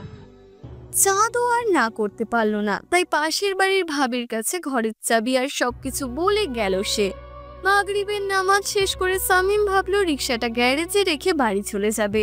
কেন জানি শামীমের মনটা আর এখন ঠিক লাগছে না, আর শরীরটাও অনেক ভারী ভারী মনে হচ্ছে। রিক্সা গ্যারেজে রাখতে গিয়ে দেখে সামনে সুপ্রিয়া আর ইমন দাঁড়িয়ে আছে, আর সুপ্রিয়ার কোলে একটা বাচ্চা। শামীম দ্রুত মুখে গামছাটা ভালো করে বেঁধে নিল। ওদের মনে হয় গাড়িটা খারাপ হয়ে গেছে, তাই শামীম ওদের ওদিক দিয়ে না গিয়ে রিক্সা ঘোরালো আর ভাবতে থাকলো এরা দুজন এখানে কেন। সেই সময় ইমন এই রিক্সা বলে ডাক দিল। আশেপাশে কোনো রিক্সা নেই, শামীমও আর যেতে পারছে না। তখন ইমন দৌড়ে শামীমের কাছে আসলো। এই রিক্সা যাবা? আসলে আমি আর কোনো ভাড়া মারবো না, বাড়ি যাব। আমাদের গাড়িটা নষ্ট হয়ে গেছে আর আকাশটাও মেঘলা করছে, চলুন না। না সাহেব, যাব না। দেখো, ভাড়া বাড়িয়ে দিব, আমার স্ত্রী সন্তান ওখানে দাঁড়িয়ে আছে, আর বৃষ্টির পানি আমার বাচ্চাটার শরীরে ম্যাচ করে না। শামীম আর না করতে পারলো না, ইমনকে রিক্সাতে তুলে সুপ্রিয়া আর রাত্রির কাছে গেল। ইমন তার ড্রাইভারকে গাড়ি সারিয়ে হোটেলে নিয়ে যেতে বলল। শামীম রিক্সা চালাতে শুরু করলো। মনে হচ্ছে কোনো কারণে সুপ্রিয়া কারোর ওপর রেগে আছে। শামীমের মুখ ঢাকা থাকতে তাই ওরা শামীমকে চিনতে পারলো না। ওদের গন্তব্যে এসে নামিয়ে দিল। সেই সময় রাত্রি কেঁদে উঠলো। আর আমাদের গল্পের নায়ক শামীম ছোট বাচ্চা খুব ভালোবাসে, তাই সে কোনো কিছু না ভেবে রাত্রিকে বলল, মামুনি কাঁদো কেন, আমার কোলে আসবে। আর রাত্রি শামীমের এমন মুখ ঢাকা দেখে কেঁদে দিয়েছে। আর শামীমের মুখ ঢেকে রাখার কারণে শামীমকে দেখে ভয়ও করছে। এমন গরমের দিনে কেউ মুখে গামছা দেয় নাকি? রাত্রি যখন কান্না থামাচ্ছিল না, তখন শামীম হাত বাড়িয়ে রাত্রিকে কোলে নিতে চায়। সেই সময় সুপ্রিয়া ঠাস করে শামীমের মুখে একটা থাপ্পড় মারে, আর শামীমের মুখের কাপড় সরে যায়। এই ছোট লোক, তোর শরীর কত নোংরা তা একবার দেখেছিস? এসব ঘামের শরীর নিয়ে আমার মেয়েকে কোলে নিতে চাস? ইমন আর সুপ্রিয়া এবার ভালো করে দেখলো এটা আর কেউ নয়, স্বয়ং শামীম। শামীমকে দেখে তো সুপ্রিয়ার রাগ আরো দ্বিগুণ বেড়ে গেল। যখন আবার শামীমকে কোনো কথা বলতে যাবে আর মারতে যাবে, তখন ইমন সুপ্রিয়াকে আটকে দেয়। আর শামীম এক মুহূর্ত দেরি না করে সেখান থেকে রিক্সা চালিয়ে চলে আসে। চাঁদ ওর বাবার বাড়ি গিয়ে দেখে ওর বাবার কিচ্ছু হয়নি। ওর বড় আপুর কথা মতো ওর মা এমন অভিনয় করে চাঁদকে এখানে নিয়ে এসেছে। চাঁদ প্রথমে রাগ করলেও পরে বোন, দুলা ভাই, ছোট ভাইয়ের খুশি দেখে রাগ করে আর থাকতে পারলো না। চাঁদ যাওয়ার পর সবাই হাতে মেহেন্দি দেওয়া শুরু করে দিল। সবার মনে অনেক খুশি। চাচাতো বোনগুলোও আছে, এলাকার ভাবিগুলোও আছে। সবাই সবার স্বামী নিয়ে নানা রকম কথা বলছে। কেউ বলে তার স্বামী মারে, কেউ বলে তার স্বামী অন্য নারীর সাথে সম্পর্ক করে, কেউ বলে তার স্বামী তাদের কথা শোনে না। চাঁদ তাদের সবার কথা শুনে অবাক। এদের সবার স্বামীর চেয়ে তো ওর স্বামী হাজার গুণ ভালো। আর সেই স্বামীর সাথে কিনা চাঁদ কত খারাপ ব্যবহার করেছে, আর তার স্বামীর অধিকারটাও সে দেয়নি। চাঁদ মনে মনে বলছে, আল্লাহ, এই 2টা দিন যেভাবে হোক পার করে দাও। আমি আমার স্বামীর পা ধরে দরকার হলে ক্ষমা চাইব। আসলে সব বোন ভাবিরা নিজ নিজ স্বামী সম্পর্কে বলছিল, আর চাঁদ দেখলো তাদের সবার থেকে শামীম অনেক ভালো। সবার সাথে আনন্দ করলেও মনটা চাঁদের শামীমের কাছে পড়ে আছে, আর এখানে তার মনটাও টিকছে না। চাঁদ বুঝতে পারলো শামীম তার কাছে কতটা গুরুত্বপূর্ণ মানুষ। চাঁদ কোনো রকমে তাদের সাথে থাকলো, আর তার মনটা বারবার শামীম শামীম করছে। সুপ্রিয়া, ইমন দুজনেই হোটেলে চলে যায়, কিন্তু সুপ্রিয়া খুব অস্থির আছে, কারণ কেন তার সাথে ওই বেঈমান শামীমের দেখা হলো। এতদিন পর দেখা হওয়াটা কি খুব জরুরি ছিল? সুপ্রিয়াকে রেগে থাকা দেখে ইমন নিজেই সুপ্রিয়ার কাছে গেল। আজ যেভাবেই হোক সব সত্যিটা জানাতেই হবে সুপ্রিয়াকে। যদি তাকে ছেড়ে সুপ্রিয়া চলেও যায়, তবুও সে আজ সবকিছুই বলে দেবে। সুপ্রিয়া, তোমার সাথে আমার শামীম বিষয়ে কিছু কথা আছে। আমি ওই বেইমানের বিষয়ে কোনো কথা শুনতে চাই না। আজকে যে তোমাকে সব শুনতে হবে। আজ যদি সব সত্যি না বলি তাহলে যে সারা জীবন অপরাধী হয়ে থেকে যাব আমরা দুজনেই। মানে কি বলতে চাচ্ছ তুমি? তুমি প্লিজ রাগ করো না, আগে আমার সব কথা শোনো, তারপর যা করার আমার সাথে করিও। বলো। শামীম তোমাকে যেমন ভালোবাসে সেটা যেমন সত্যি, তেমনি তোমার আব্বু শামীমকে সেদিন তোমাদের বাসায় টাকার কাছে প্রেম বিক্রির কথাটা মিথ্যা। মানে?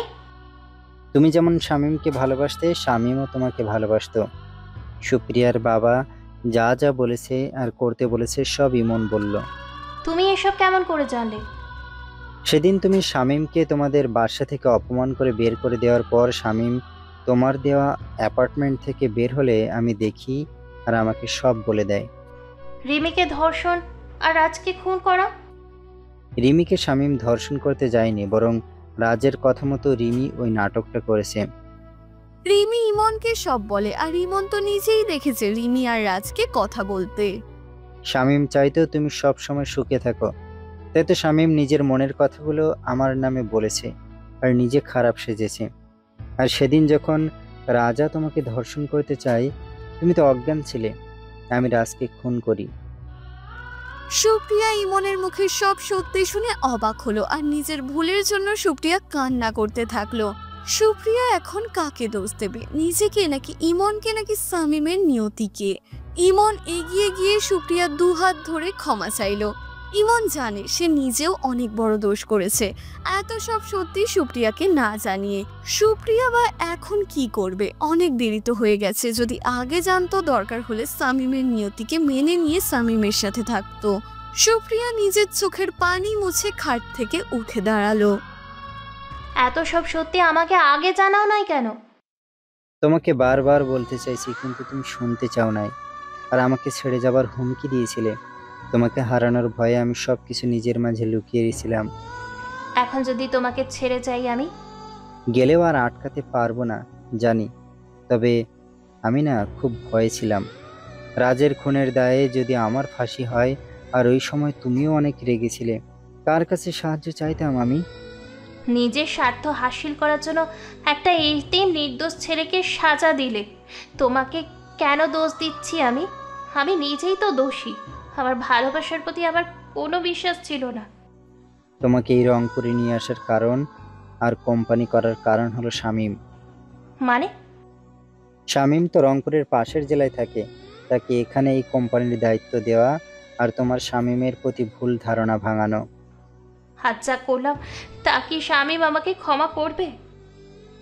ও যেহেতু এখনো আমাদেরকে বন্ধু মনে করে, আর আমার বিশ্বাস শামীম আমাদেরকে ক্ষমা করবে। আমি চাই তুমি নিজের হাতে শামীমের জীবনটা সুন্দর করে সাজিয়ে দাও। তাহলে এক্ষুনি চলো। কালকে তো ঈদ, আর আজ যা বাইরে ঝড় বৃষ্টি হচ্ছে তার চেয়ে বরং আমরা ঈদের পরের দিন যাব। আপাতত আজকের রাত আর কালকের দিনটা অপেক্ষা করো। ঠিক আছে। আমাকে ক্ষমা করেছো তো তুমি? ক্ষমা করেছি বলেই তো এখনো তোমার সাথে কথা বলতেছি। আর শামীম যদি আমাদের দুজনকে ক্ষমা করে তাহলে পুরো ক্ষমা করে দিব তোমাকে। সুপ্রিয়াকে ইমন শামীম সম্পর্কে আরো অজানা কথা বলল, আর ইমন শামীমের কাছ থেকে আগেই সব কথা শুনেছিল, তাই তো আজ বলতে পারলো। সুপ্রিয়া নিজেও জানে না সে এখন কি করবে আর কোন মুখে শামীমের কাছে যাবে। এদিকে তৃপ্তি আর সাহেদ তো দেশে এসেছে, তারা ঈদ করবে তৃপ্তিদের বাসাতে। ঈদের পরের দিন বিমানে করে সৈয়দপুর বিমানবন্দরে আসবে, তারপর শামীমের কাছে যাবে। ঈদটা কি তোমাদের এতিমখানাতে করলে ভালো হতো না? তা তো আমিও চাই, কিন্তু তোমার বাবা মা যেভাবে বললো তাতে তো আমার না করা যায় না। ইনশাল্লাহ কোরবানির ঈদে ওখানেই সবার সাথে করব। এখন শামীম ভাই কেমন ঈদ করতেছে আল্লাহই ভালো জানে। আব্বাকে ফোন করেছিলাম, শামীমের তো বিয়ে হয়ে গেছে, ওর বউ নাকি অনেক ভালো। মনে হয় না শামীমের ঈদ খারাপ হবে। তবুও আমার কেন জানি মনটা কেমন কেমন করে। শুধু 2টা দিন অপেক্ষা করো, তারপর আর এমন কিছুই হবে না। আমারও তো মনটা আর মানে না বন্ধুটাকে যে কবে সুখে দেখবো। আমরা নিজের হাতেই ভাইয়াকে সুখের নিড়ে বাসা করে দিব, তুমিও আর চিন্তা করো না তো।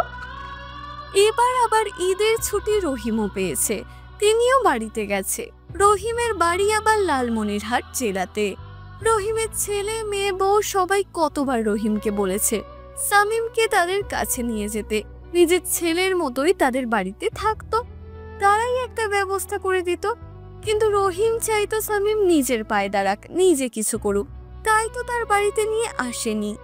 তবে রহিম এবার তার পরিবারের সবাইকে নিয়ে ঈদের পরের দিন শামীমের কাছে যাবে, আর শামীমের বউ সহ তাকে তার বাড়িতে নিয়ে আসবে। এইখানেই দরকার হলে রহিমের বড় ছেলের সাথে তার বাজারে যে ফার্মেসি আছে সেখানে শামীমকে রেখে দেবে, আর কষ্ট করতে দেবে না। ছেলেটা অনেক কষ্ট করেছে, আপনাদের তো বলাই হয়নি চাঁদের বাবার বাড়ি দিনাজপুরে, আর সে দিনাজপুরে চলে গেছে। রাতে তো চাঁদের কেন জানি চোখে ঘুম আসছে না, বারবার কেন জানি তার মনে হচ্ছে শামীমের কিছু একটা হয়েছে, কিন্তু শামীমের সাথে যে একবার কথা বলবে তার কোনো ব্যবস্থা নেই। না আছে শামীমের মোবাইল ফোন, না পাড়া প্রতিবেশী শামীমের সাথে কথা বলে যে তাদের কারোর কাছ থেকে কিছু জেনে নেবে। চাঁদ আজ নিজে দেখেছে তার মা তার বাবার কেমন খেদমত করে। চাঁদের আর ছোট জামাই শামীমের জন্য ঈদের কেনাকাটা করে রেখেছে, আর তারা সবকিছু চাঁদকে দিয়ে দিয়েছে যেন চাঁদ বাড়ি গিয়ে শামীমকে দিতে পারে। আর চাঁদও আরো অনেক কিছু নিয়ে রেখেছে, সংসার করে, সংসারে তো সবকিছুই লাগে, আর শামীমে বা কত কষ্ট করবে, তাই তো সবকিছু গোছগাছ করে রেখেছে যাওয়ার দিন যাতে কোনো কিছু এড়িয়ে না যায়। আর বাড়ি গিয়ে দরকার হলে শামীমের পা ধরে ক্ষমা চাইবে চাঁদ। চাঁদ তো মনে মনে এখন হাজারো স্বপ্ন দেখছে, তাদের ছোট সংসারে একটা বাবু আসবে, আর তাকে নিয়ে শামীম আর চাঁদের হাজারো স্বপ্ন থাকবে। সুপ্রিয়ার হাতে থাপ্পড় আর তার অপমান কেন জানি আজ শামীম মেনে নিতে পারছে না। আজ এই ঝড় বৃষ্টির মতো যদি শামীমের সব দুঃখ কষ্ট দূর হয়ে যেত, আজ যদি শামীমের মনের ভেতরে জমে থাকা কষ্টর অবসান হতো, তাহলে নিশ্চয়ই শামীম নিজেকে অনেক ভাগ্যবান মনে করত। শামীম ওখান থেকে এসে রিক্সা গ্যারেজে রাখতে যাবে, কিন্তু শামীমের মাথায় শুধু আজকের এই ঘটনাটা বারবার মনে পড়ছে, তাই তো শামীম আনমনে রিক্সা চালাচ্ছে, কোথায় কি আছে খেয়াল করছে না। হঠাৎ অনেক জোরে একটা বাজ পড়লো, আর চারিদিকে ইলেকট্রিসিটি চলে গেল, আর শামীমের রিক্সাও রাস্তার মাঝে। সেই সময় একটা ট্রাক এসে শামীমের রিক্সা সহ শামীমকে মেরে দিল। শামীমের দেহটা সেখানেই রিক্সা সহ পড়ে থাকলো। শামীম চোখে আর দেখতে পারছে না, শুধু শামীমের মুখের শেষ কথা এটাই ছিল, আল্লাহ। সেই সময়ই শামীমের মৃত্যু হয়। আশেপাশে যারা ছিল তারা বৃষ্টির মধ্যে দৌড়ে আসে শামীমের মৃতদেহের কাছে। সেই সময় শামীমের এলাকার আরেকজন রিক্সা চালক শামীমকে দেখে চিনতে পারে। রংপুরের স্থানীয় মানুষগুলো চাঁদা তুলে গাড়ি ভাড়া করে শামীমের লাশটা তার এলাকাতে নিয়ে আসে। শামীমের মৃতদেহ তার বাড়িতে রাখা হয়। রাতটা কোনো রকমে পার হয়। পরের দিন সবাই ঈদের নামাজ পড়তে যায়। নামাজ পড়ে এসে শুধু গরিব মানুষগুলো শামীমের লাশ ধোয়া, কাপড় পরিয়ে দেওয়া আর এতিমখানার ছাত্রগুলো বাকি কাজ করে। শামীমের জানাজাতে হাতে গোনা কয়েকটা মানুষ ছিল। যারা এলাকার ধনী তারা তো আর ঈদের আনন্দ নষ্ট করতে আসবে না, একমাত্র গরিব মানুষ গরিব মানুষের পাশে থাকে। শামীমের জানাজাতে এলাকার গরিব মানুষগুলো আর শামীমের এতিমখানার ছাত্রগুলো উপস্থিত ছিল। শামীমের লাশটা শামীমের বাড়ির পেছনে কবর দেওয়া হয়। শামীম মারা গেছে তা এলাকাবাসী ছাড়া আর কেউ জানে না। শামীম যে মারা গেছে তার লাশটা দেখে যে কেউ কান্না করবে এমন মানুষও ছিল না। উপরওয়ালা হয়তো শামীমের নিয়তিতে মৃত্যুর সময় কান্না করার মানুষও রাখেনি। ঈদের দিনটা কোনো রকমে চলে গেল। চাঁদ ওর বাবা মা, বোন, ভাই, দুলা ভাই সবার কাছ থেকে বিদায় নিল। চাঁদ যখন তার বাবার বাড়ির থেকে নিজের বাড়ি আসছে তখন চাঁদের মুখটা অনেক হাসি খুশি ছিল। আজ সে তার স্বামীকে মেনে নেবে, নিজ হাতে রান্না করে আজ শামীমকে খাওয়াবে। শামীমের কষ্টের সঙ্গী হয়ে চলবে সে। আজ ভাবতেই যেন বারবার ঠোঁটের কোণে হাসির রেখা ফুটে উঠছে। চাঁদ আজকে নিজে নিজে ভাবছে বাড়ি গিয়ে কি কি করবে। মনে মনে ভাবছে শামীম এই 2 দিন কি খেয়েছিল, কিভাবে ছিল, তাকে ছেড়ে আসাটা ঠিক হয়নি। চাঁদ এরকম নানান কথা মনে মনে ভাবতে ভাবতে বাড়ি এসেই গেল। ওদিকে তৃপ্তি সাহেব দুজনেই সৈয়দপুর বিমানবন্দর থেকে সরাসরি এতিমখানায় চলে আসলো, কিন্তু ভিতরে ঢুকলো না।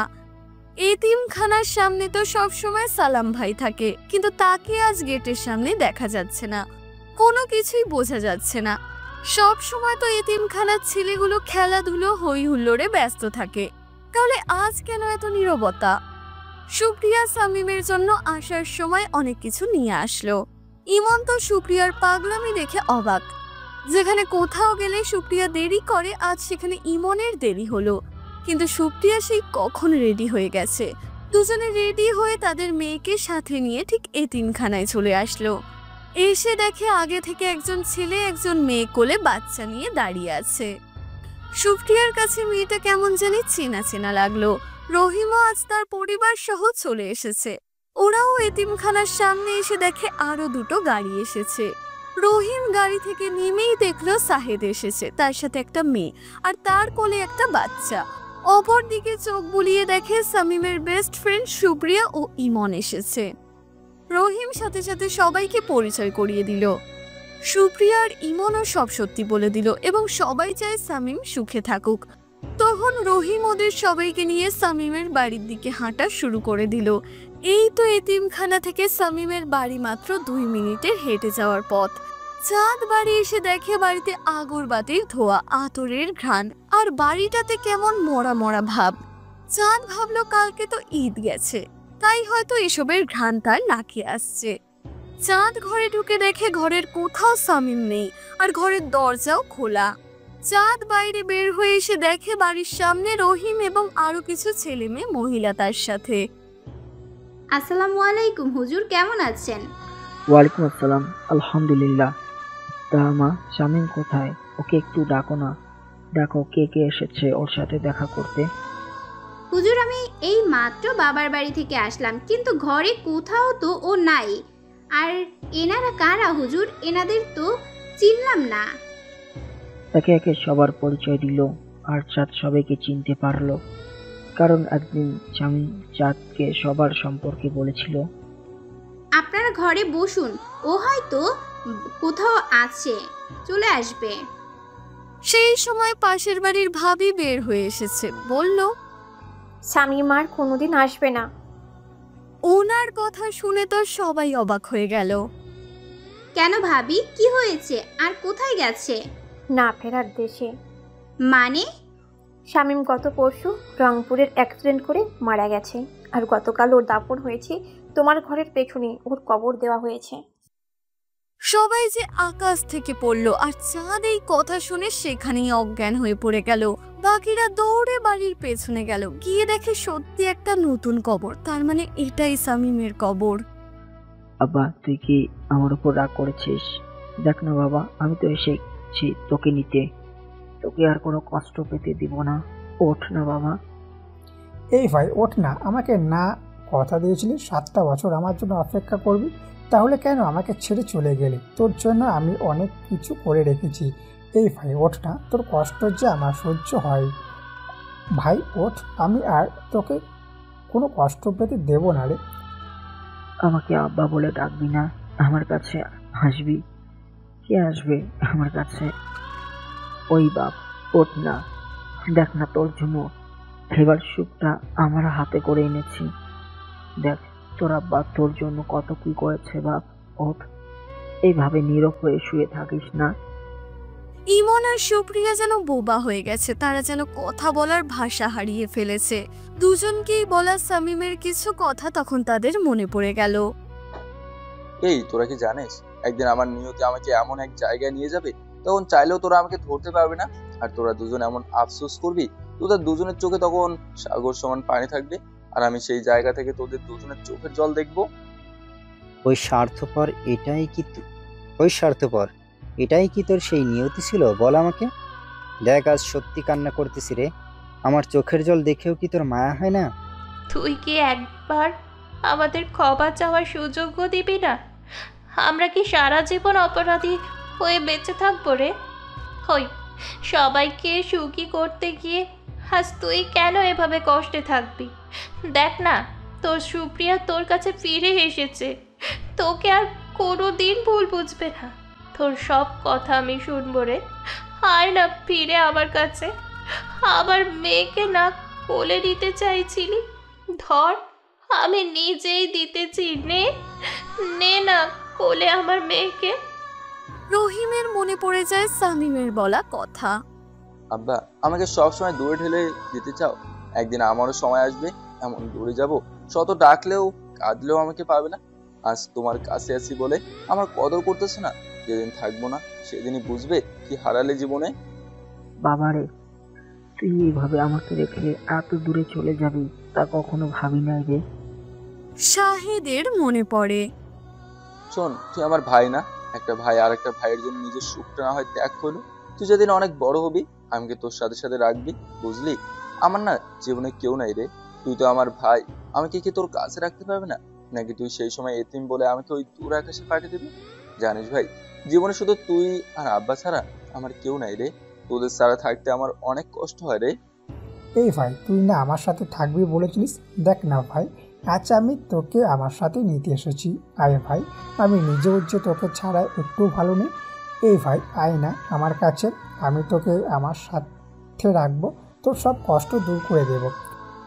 বাড়ির পাশের ভাবিটা অনেক কষ্টে চাঁদের জ্ঞান ফিরিয়ে আনে। চোখে পানি, শুকনো মরিচ আগুনে পুড়ে চাঁদের নাকে ধরে জ্ঞান ফিরিয়ে আনলো। চাঁদের জ্ঞান ফিরে আসার পর চাঁদ উঠে দৌড়ে শামীমের কবরের পাশে শুয়ে কান্না করতে থাকে। ওই ওঠো না, দেখো না আমি তোমাকে মেনে নিয়েছি। আমি আর কোনোদিন তোমাকে খুনি বলবো না, তোমাকে আর মাটিতে মাদুর পেতে বিছানা করে থাকতে বলবো না। আমার আর বিলাসিতা লাগবে না, তুমি হলেই আমার হবে। আর তোমাকে জোর করে রিক্সা চালাতে পাঠিয়ে দিব না। আমি তোমার জন্য পাঞ্জাবি কিনে রেখেছি, সেটা পরবে না সারা জীবন? কি ওই সব দান করা কাপড় পরে থাকবে? আমি তোমাকে মেনে নিয়েছি তো, তোমার বুকে মাথা রেখে ঘুমাবো। ওই তোমার মুখের ঘাম আমার শাড়ির আঁচল দিয়ে মুছে দিব। আজ অন্তত একটা কথা বলো না, আমি তোমাকে ছাড়া থাকতে পারবো না যে? তুমি আমাকে ক্ষমা করেও দিলে না। তোমার জীবনে আমি থাকবো তো তোমাকে একা থাকতে দিতাম না। আসো না, দুজন একসাথে ছোট্ট একটা সংসারটা সুন্দর করে সাজাই। চাঁদের মনে পড়ে শামীমের বলা কথা। জানেন, আমার না জীবনে সত্যিকারের কেউ নাই। আশেপাশের মানুষের কাছে শুনি বাবা মায়ের পর নাকি বউ খুব আপন হয়, স্বামীর দুঃখ কষ্টের সঙ্গী হয়। আপনি কি হবেন আমার সুখ দুঃখের সাথে? জানেন, ওই যে ভাবিটা আছে না, তাকে মাসুদা ভাই বউ বলে ডাকে। আমি কি একবার আপনাকে বউ বলে ডাকতে পারি? আপনাকে না আমার অনেক আপন মনে হয়, কারণ আপনি তো আমার বউ। কিন্তু আপনি অন্য সবার মতো আমাকে ফুল বোঝেন, আমাকেও আপনি খুনি এতিম বলেন। আমি কি নিজে থেকে এতিম হয়েছি বলেন তো? কেউ কি চায় সে এতিম হোক? কিন্তু আমার নিয়তে আমাকে এতিম বানিয়ে দিয়েছে। আপনি যখন আমাকে এতিমের বাচ্চা খুনি এসব বলেন না, তখন আমার মনের ভেতরটা ছিঁড়ে যায়। একদিন সত্যি এমন জায়গায় চলে যাব চাইলেও আর ফেরাতে পারবেন না। ওই আমি তোমার জীবনের সাথে সারা জীবন জড়িয়ে থাকবো তো? কে বলেছে তোমার আপন কেউ নাই? আমি তো আছি। পাশের বাড়ির ভাবিকে যেমন মাসুদ ভাই বউ বলে ডাকে, তুমিও আমাকে বউ বলে ডাকো। আমি তোমাকে আর খুনি এতিম বলবো না, তোমাকে আর আঘাত দিয়ে কথা বলবো না। উঠে আসো না তুমি, তোমাকে আমি স্ত্রীর অধিকার দিব তো। এভাবে আমাকে ছেড়ে চলে যেতে পারলে তুমি? সবাই চাঁদের কথা শুনে অবাক হয়ে গেল। সবাই তো ভেবেছিল বিয়ে করে অন্তত শামীমের দুঃখ কষ্ট দূর হয়ে গেছে, কিন্তু তাদের সবার ধারণা ভুল। আমি যদি তোকে শহরে পড়াশোনা করাতে না পাঠাতাম তাহলে তুই আজ আমার সাথে থাকতি। সেদিন যদি তুই আমাকে না পাঠিয়ে নিজে চলে যেতি তাহলে আজ তুই বেঁচে থাকতিস রে। আমি যদি তোকে অপমান আঘাত না করতাম তাহলে আজ তুই বেঁচে থাকতি। আমার কারণে তুই মরে গেলি, আমার খুনের সাজা যদি তুই ভোগ না করতি তাহলে আজ তুই বেঁচে থাকতি। সবার ধারণা ভুল। আমি যদি সেদিন জোর করে ওকে রিক্সা চালানোর জন্য রংপুর না পাঠাতাম তাহলে আজ সে বেঁচে থাকতো। সত্যিকারের অপরাধী কে তা খুঁজে পাওয়া দুষ্কর। তবে আজ হয়তো শামীম সবার আড়ালে খুব হাসছে আর বাকি সবাই কান্না করছে। এটাই তো নিয়তি। ওপরওয়ালা ওপর থেকেই যার যার যেমন নিয়তি তা সেট করে দিয়েছে।